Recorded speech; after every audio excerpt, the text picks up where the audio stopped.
Carvel DeWitt would like to invite you in for the freshest handmade ice cream cakes in town. No matter what the occasion, Carvel DeWitt has the cake for you. Carvel DeWitt is starting a new tradition, a free side order of our world-famous chocolate crunchies with every freshly handmade ice cream cake. Carvel DeWitt, it's what happy tastes like.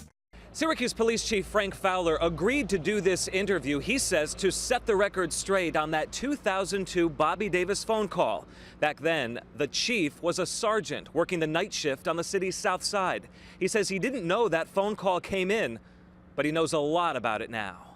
In 2002, it appears as though we could have done more with this case. Let's just face it. Chief Fowler is owning it, and owning what very well may be mistakes that were made in 2002 when Bobby Davis picked up a phone in Utah, ready to accuse Benie Fine of years of abuse.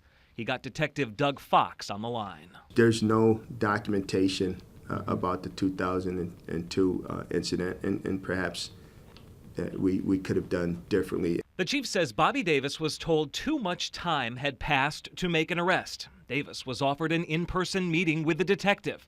Davis, the chief says, told the detective he would call back if he could come up with the last names of those he believed were also abused by Fine. The chief says under the department's protocol at the time, Detective Fox did nothing wrong.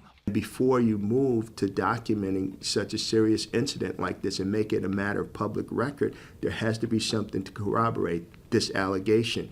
So a phone call from Utah, he needed a little bit more. Detective Fox notified his supervisor, and also the leader of the police department at the time also learned of this information. So the detective met his burden in this case.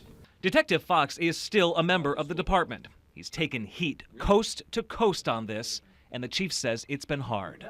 As any detective would be, when you're a person and you're doing your job, and then you have to hear, your family have to hear your name being mentioned associated with an investigation like this, that has to be troubling to him. At this point, the chief says, if the allegations are true, we're talking about a horrific crime. As for why a quick phone call to report allegations of abuse would cause the chief at the time to be alerted, I was wondering if it was because of who the alleged perpetrator is, Benie Fine. Was Dennis Duval told because of his close relationship with the SU basketball program? I wasn't the chief at the time, he was, so I guess you could best ask him that question.